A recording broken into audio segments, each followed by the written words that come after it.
everyone, and welcome to another episode of Chatting with the Experts with me, Kolbe and Predictive, the host. Every week, I bring you an episode in which I showcase women from Africa and the Caribbean who either live abroad or continue to live in the Caribbean and Africa. And what we do is, at the end of the show, we ensure that you've learned something. So to empower, educate, and inspire women globally. Today is no exception to that. And I'm going to be talking with an amazing woman, and we'll be talking about approaching your vision with confidence. We'll talk about defining vision. We talk about reaching our goals by unleashing the superpowers in our minds. And we talk about setting up success and even more, because it's early in the year and we know most of us start off the new year with many goals. But come spring, typically our goals change between the 1st of January and sometimes by the end of January. So today my guest is Alicia Couri, and she is going to be talking to you about how to change that. With that, I want to welcome Alicia to Chatting with the Experts. Thank you so much, Paula, for inviting me to come back into your space in front of your tribe. It's always an honor and a pleasure to hang with you. And I always enjoy talking with you. Today's no exception. Thank you. We talked about vision. Before we go on to that, tell us a bit about yourself. Oh, sure. My name's Alicia Couri. I am the founder and CEO of Audacious Concepts, Inc. and Red Carpet CEO. With Audacious Concepts, Inc., we focus on the corporate market space where we help leaders and teams work better together by assessing strengths of the individual and looking at the strengths of the team and how they can really work together. We reduce friction, we reduce conflict by understanding these different parts of the mind and helping our clients understand each other well so that you work in your zone of genius and not against your grain. So that's really what we do on that side. And then I'm a podcast producer and host, web show producer and host as well on the Red Carpet CEO side. And we sometimes help people with their personal brand when needed. So that's what we do. That's why I say she's multi-talented. Thank you. Absolutely. So we're I talking keep a lot of plates spinning. Say that again? I keep a lot of plates spinning. That's why you're good. And that's why, as I mentioned earlier, I enjoy our conversations. Always do. So what are we going to be talking about today? Today, we're talking about vision with confidence, having confidence to actually complete the vision that you have. Because sometimes we have a vision, we have a goal, and it could be 5 years, 10 years down the road, or it could be just for this year. And what I want to share with you is how can you get to that goal confidently by applying your superpowers? Like, what are your innate strengths that you can lean upon to help you get to the finish line of that goal? And it's not like Paula said in the intro, by the end of January, things have gone to the wayside. Yep. Goals, everything, your resolutions, your commitments, everything, because they weren't sustainable for you because they didn't align with your strengths. If I set a goal, so we talk about innate strengths. Let's expand on that. Is it like self-confidence? No, innate strengths are different. They're what you were born with. So our brain is wired for certain things. Mm-hmm. The way that I do things and the way that you do things are different based on how our brains were wired to accomplish. So this is not about your belief system. This is not about your mindset. This is not about your subconscious programming. This is actually how we were wired from birth for success. And we do different assessment to help uncover or expose those strengths. So sometimes we have this kind of inkling, we have this feeling about our strengths. We think we know what we're good at, quote unquote, what we're good at, but giving language to that, giving like what that really means, what that encompasses, what that strength allows you to do is not always a conscious revelation to us. Some people, their natural talent, they may have a natural talent for singing, and we could see that, but there are some strengths that we have that are innate to us, like that talent, but we can't really recognize it as a strength. And many times we've been told it's actually a weakness, and we try to suppress it when it is actually a strength of ours. So how do we go about doing that? Uncovering them and finding out what your strength is. So Yeah. let me tell you a story. And one of the things that I am most passionate about, because I'll tell you one of my passions, I'm most passionate about is helping people grow their confidence, because I believe everybody should have some audacious confidence within them. Yep. That unshakable belief in themselves that's so bold and so brave that they will step out even despite fear, past failures, and go after their dreams. So when we're looking at your strengths, I'll tell you a story about my strength and how I was able to not just reimagine it, but reframe it from a weakness, because my whole life I've been told that's not how I should be. That's not the way it should be. So one of my strengths is in seeing the big picture. Like, I know where I'm going. I could see the big picture. I can see it down the road, where I need to be. Something that is not a strength of mine is focusing on the details of that. So I could see the big picture.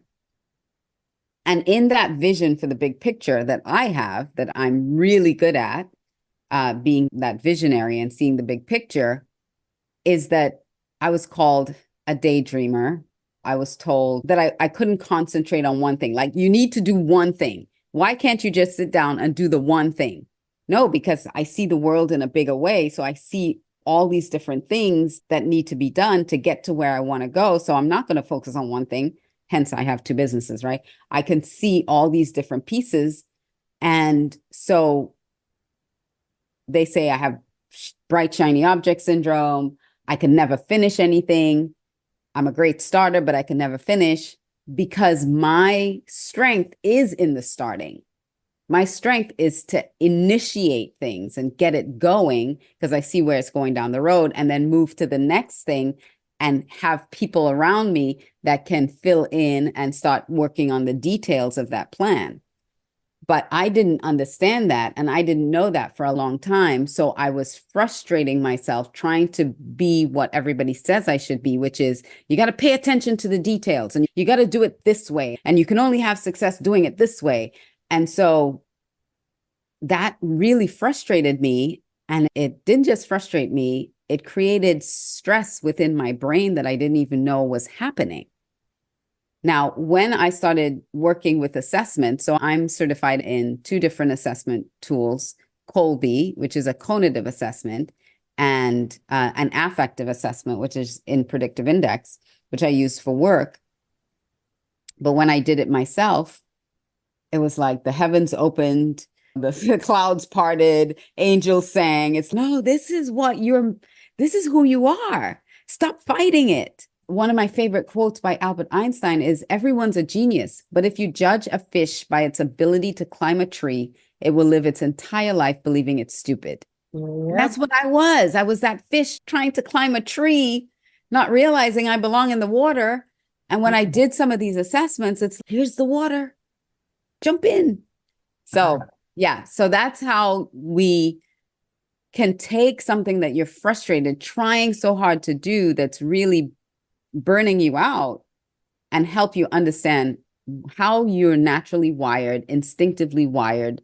And then let's build upon that and lean into those strengths instead of fighting against it. I love that. So you mentioned two assessments, the Kolbe and Kolbe, The other one. Predictive Index, Kolbe and Predictive Index. So we Mhm. have three different parts of our mind. We have the cognitive, which most people have heard about. You get IQ tested in your cognitive mind. That's in the prefrontal cortex. So you have your cognitive mind. That's your knowledge, your skills, your thinking, how you think Mhm. to problem solve. And then we have the affective mind, which is in the limbic part of the brain, and that is our personality. People say that's our feelings. That's what we like or don't like, our preferences, our motivations. So that's what most people see when they do assessments. A lot of them are affective assessments. It's measuring our personality and whether our personality gets along with another personality. And then there's the cognitive part of the mind, which is also in that executive function, like the cognitive, but it's a different part of the mind that really measures your instinct for taking action. How do you do things naturally that the way your brain was wired for success? For instance, like I said earlier, my brain is wired to jump in and start something. Let's get it going. Someone else's brain might be wired with, let's first get all the information that we can get from this. Let's dig into the details of this before we actually take action. Someone else their brain might be wired to say, you know what, we need to build a plan. We need a plan before we take action. We can't just jump in and take action. Let's build a plan. And someone else's brain might be, I need a working prototype. I need to actually see how this is going to work before we decide to do it on a larger scale. So our brains are wired very differently for success. And if we don't understand each other's wiring, then I'm expecting you to do things the way I want you to do it. And I'm frustrating you. And that's how conflict starts happening, because I expect you to do it my way without any real conscious thought about maybe I don't do things your way and I have my own way of doing things. And so that's the different assessments. So predictive index kind of jumps into that cognitive and affective side, and Kolbe does the cognitive side. Awesome. So now coming to defining, like we talked about goals and these tests, how do we go about defining our goals and our visions using these systems? Oh, so first of all, what I was doing at the beginning, the end of last year, because this is the first time it dawned on me. I'm the idea girl, right? It dawned on me as I was going back, and I was like, what was successful in 2023 for me? What was really successful last year? And how am I planning out my year for 2024 to have even more success? Mhm. And when I looked back at the things that I was doing that really brought success to me, it was within those strengths. So I thought, okay, maybe we can help people align their vision to their strengths instead of, here's my vision, this is what I want to do, and then fight their way to get there. And sometimes that's why we give up halfway through, or even by the end of January, give up because it just seems like such a burden because we haven't understood yet our role in the vision. What is it that we need? And what is it that we need to get support around to help us get to that next level within our vision? And we try to do it all on our own. That's how to look at aligning your vision to your strengths. What do you want to accomplish? What is that big vision that you have? What is the why behind that big vision? Like, why do you want to accomplish that vision? What is the reason for it? And then once we do that, then we can start backtracking and seeing, okay, here you are. This is your vision here. What strengths do you bring to the table? And then where can we now look for support so that you're actually proactively looking for how to continue to get your vision down the road instead of holding it all on your own and then getting frustrated and letting it go. So I know that's great. But I know before we came on camera, we talked about vision, but you gave an acronym for something. Yes, I have an acronym for vision. Yes, because I'm working on helping entrepreneurs and other individuals, whether you're an entrepreneur or you're working in a company. I I feel so passionate about helping them connect the two. Now that I've connected the two for myself, I'm like, yes, this is what I need to do, help you connect the two. So the acronym for vision is values, instincts, strengths, innovation, operation, like how do you operate? And then how do you nurture that vision to the end? Like I said, I'm the person who gets everything started. I get it started, but that nurture piece to the end, that's what was always missing for me. How do I actually nurture that vision to the end? So that was the acronym that I felt would help support visionaries and people who have a lot of dreams and take action on it. And I have an acronym for action too. Oh, let's hear that one too. Yeah, once we've developed your vision using these tools, then we need to take action. And action is how do we now activate conscious thoughts into outcomes now? Right. So many things. Yeah, because so many things are in our subconscious. So many things we're unaware of. Even our strengths are subconscious. We know that, yeah, I could do that. Because when people tell you, oh my God, you're so good at this. And you're like, meh. Yeah, you take it for granted. That's what you take it for granted. It's like, because it's easy for you, because it's natural. It's easy. And so you're like, yeah, but you haven't taken the time to unpack, what did I really do that they think is so amazing? Right. That. Right. So identifying your strengths is pulling it from the subconscious into conscious thought. So now you're consciously activating this. And it's not just moving through doing this stuff without any awareness that you're actually doing it and having success with it. And as you say, when you're aware of that strength, then you can take it to greater heights, because now you know that you can develop it. You develop it. There's a passion for it. And my daughter was saying to me that if she was talking about parenting and saying, if your child loves art, encourage them, because they wake up in the morning and they're excited about art, as opposed to saying, no, you will be an engineer. Exactly. We need to nurture those interests, because because kids are still trying to find their way. So they might be interested in a billion different things and then drop it. So that was me. I was interested in a lot of things. And that's the visionary part of me. I was always excited to do the next thing. And my mother and father got really frustrated with me, because they're like, oh, but you never finish anything. You never finish anything. And I was told at 5 years old that I couldn't do gymnastics because I quit everything. But I was very passionate about it. And not only was I passionate about it, I was good.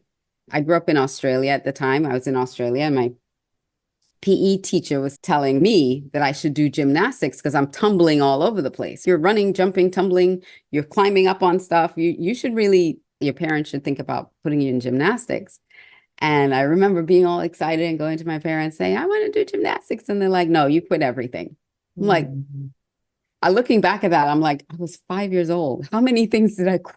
And I had a reputation for quitting. What was that?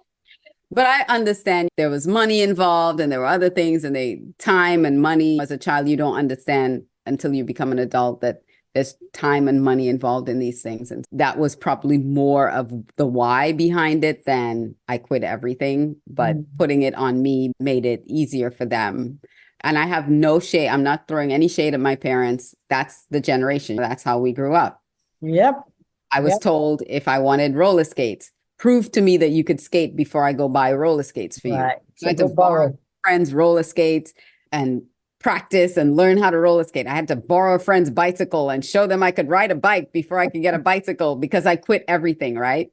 Because they didn't understand how to nurture my strengths. All right. So, we're talking now about approaching your vision with confidence. So from what I'm hearing from you is that once your innate strengths have been identified, then your confidence goes alongside with that, because now you're able to understand consciously what you are good at, and then you can go out into the world or doing that, whatever it is, with gusto and with a confidence that you are going to get it done because it comes naturally to you.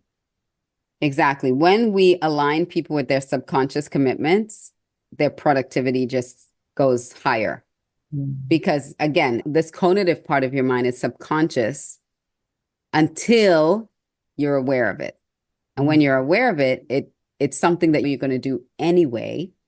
It's not something like if you're someone whose brain operates in patterns and organizing, we know that you're going to do that anyway. So why not put you in a place or in a role where there's a lot of patterning, there's a lot of process involved. But if your brain does not adapt well to process, in fact, it's quite the opposite. Why would we put you in a position of doing process work every single things that have to be in a process every single day? That's going to frustrate you. And there were certain jobs, like my brain doesn't work specifically within process. And I remember one of my first jobs was very process oriented. And it was in billing for the electric company back in Trinidad. And every day I had to do the exact same things. In the morning, it was the exact thing. And then go to lunch and then come back. And the afternoon was the exact repeat of the morning. I wanted to pull my hair out every day. And you're like in a room with everybody in their desk and everybody's doing the same thing every day. That was not space for me. When I left that, I became a flight attendant. That was the space for me because every day was different, right? You're jumping out, you're going on a flight, all the passengers, even though I was doing the same job as a flight attendant, you're meeting different people, you're getting to interact differently, you're getting to do things differently, you're going to a different country. There was a lot of change involved in that, and that really fed me, but I didn't understand that was why. Okay. So now we've identified that working with your strengths is the best way to approach for success in the world. So the tools that you talked about, and I know the first one's Kolbe, second one. Predictive Index. So Kolbe is Kolbe, if anybody's looking it up. Kolbe and Predictive Index. Yeah. So now these are the tools that you use to help clients and businesses and organizations with their individuals individuals figure out what the innate strengths are. Correct Yes.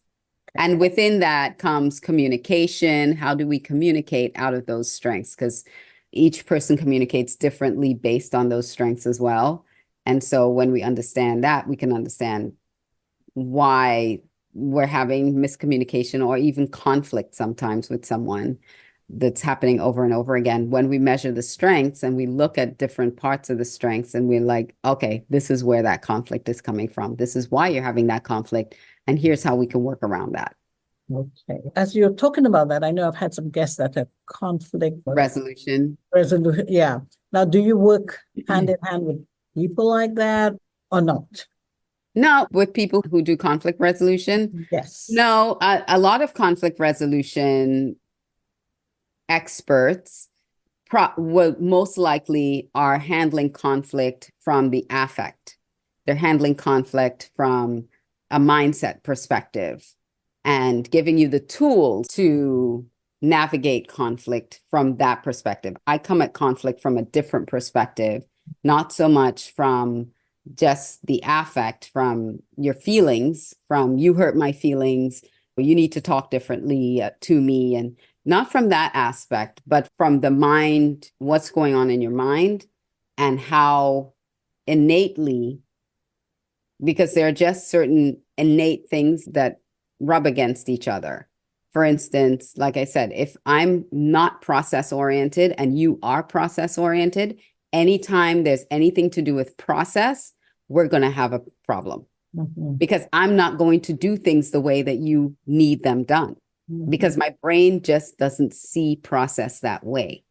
And we're always going to frustrate each other. And when people understand that there's that natural inclination for that frustration, then they can consciously right? Action. They can take action consciously to build a bridge between that and say, instead of someone who in conflict resolution will probably say, they'll give you tools about hearing one another. When you do, this is how I feel, and talk it out with each other, versus the way I handle conflict. When I know there's that natural inclination for that conflict, and I show that to both parties, because you are this is how you see process, because this is how you see process, and you're naturally going to have that friction. How about this? When you have to do process work and you need the person who's not process oriented to do it, give them more time, because they need more time to do it. Make it super simple. You can't give them like a linear 20-step process to complete, because you do it simply. It's easy for you to do, but you really now have to break that down for them, because their brain is going to skip over certain things because they just don't see it the same way. So it's not an attack against you. It's not something personal against you. It's just that their brain just doesn't see it that way. And so you have to have a little bit more compassion in helping them through that process. And the person who doesn't do process has to also understand, okay, my brain doesn't look at that way. So cognitively now, how can I shift from my cognitive instinct and cognitively build a skill to help me do this process? But again, it has to be done. You have to give them more time to do it, and you have to give them grace when they mess up, because their brain is literally not seeing it the same way. I like that. And that's why sometimes conflict resolution can backfire, because they say, but they keep doing it. I'm trying to get them to, but they keep doing it. It's because their brain actually doesn't see it the same way that your brain does.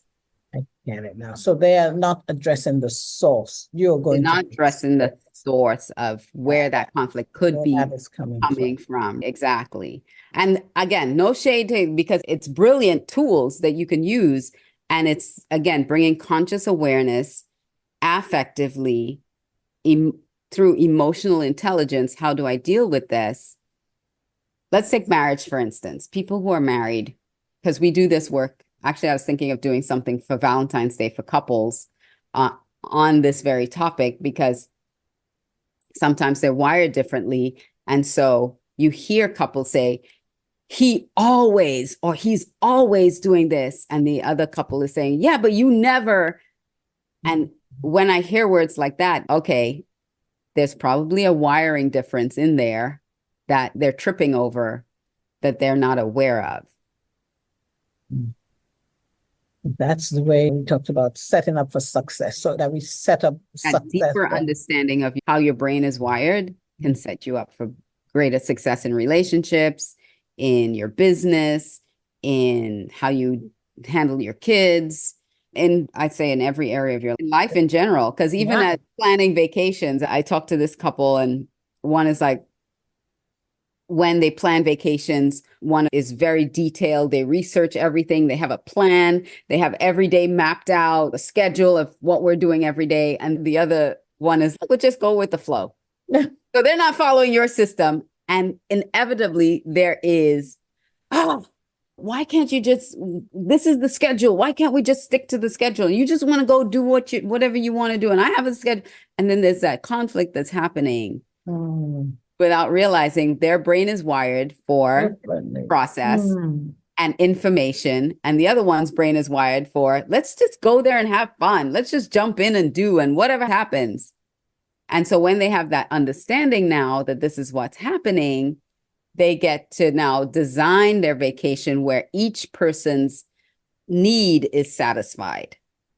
So maybe one day we do everything that you plan to do, and another day we just go with the flow and do it my way. And so everybody's need. And then you can say, you know what? The person who's that process oriented, you book the flights, you take care of all that stuff, because I'm trash when you have to do that kind of stuff. If I get airports wrong, and because like, I don't have that. my brain just doesn't see that level. It's a lot of mental energy for me to dig into that level of detail all the time. So yeah, I get things wrong. And when I do, it's okay, it's an adventure. Let's see where we can go from here. Let's problem solve our way out of this one. But yeah, I love what you're doing. I love, because then in that case, let's take individuals. If I know exactly how my brain operates and you know how your brain operates, then before we even start on any project, we know how to approach it. Because we look 100%, at it and we're like, this is too process oriented for me. So you do it. Yeah, you take over. I know where your role in this project is, and I know what my role in this project. So we have clear lines, we have clarity, clear lines of what my responsibility is and what your responsibility is. And then things don't overlap where I thought you were going to do that. No, I thought you were going to do that because I understand where my strengths belong and you understand where your strengths belong. And if there's a gap, we find someone to fill that gap. I love it. I love what you're doing. We could talk about this for I know, forever. Yeah. Because it's but so interesting. I do have that vision workshop, that 2-day virtual retreat. If anyone's interested, I know whenever this airs, hopefully it's still coming up. But if not, they could still reach out to me to find out more about how to connect their strengths to their vision and to what they want to do. Yeah. And I think this is a good time. I'm definitely going to air this because when it's relevant, because we talked about setting up these goals on January 1st, and by January 29th, we wouldn't even say 31st. It's already been trashed and in the bin, you know. Time for a new goal. Yes, time for something else for February. That one's too hard. Yeah, but it doesn't have to be hard once we understand how we're wired for success. Okay, great. So you're going to be doing a 2-day workshop. When's that going to be? It's March 30th and 30th. January. See, I'm already in March. January 30th and 31st. Okay, January 31st. 30th and 31st. Okay. Yes, 2 days, 3 hours each day. And it's $197, which includes the strengths, the cognitive strengths assessment. So once you sign up, we'll send you a link to take that cognitive assessment because that's what we're going to work through. We're going to understand those instincts, those instinctive strengths. So that will help you, when we get to the planning side, design that plan. I love it. And for those who are probably going to view this after it's passed, how else can they get in touch with you? So they can go to alicia360.com, ALICIA360.com. And on that platform, they can reach out to me in multiple ways. They could WhatsApp me, they could text, email. Just please no random phone calls or random video calls from social media. I don't answer random calls, but text me or WhatsApp me. You'll have my email there. You'll also have every social media platform that I'm on. You can link to me on from alicia360.com. If you want to know more, either for yourself individually or for your organization, how we can come in and help you identify those strengths, me and my team will be happy to walk you guys through that. That's simply amazing. Thank you so much, Alicia. I've learned so much from just listening to you. Thank you. And I say chatting with the experts is for women, typically who are from Africa or the Caribbean, who now live abroad or live in Africa and the Caribbean, and their offspring. Yep. And our goal is always to empower, inspire, and educate women globally. And for me, go ahead. Show too. They can watch my show. Oh, yes. You can go subscribe to my YouTube channel, Alicia Couri, and watch Unleash Your Audacious Confidence. Yay. Yay. There's no excuse not to find out more about what you're doing. Because even if you miss the workshop, you're live, you're online. You have all these different avenues in which they can find you. Correct. Yes. Thank you. Thank you so much, Paula. Absolutely. And for those of you who have enjoyed what you heard, you can reach out to me on my website, which is chattingwiththeexperts.com, or you can connect with me on LinkedIn. Just search for Paula Okonee. Or on Instagram, my handle there is @chat_experts_podcast, because I'd love to talk with you. Alicia, this has been fantastic. Thank you. Thank you again. You're welcome. Thank you.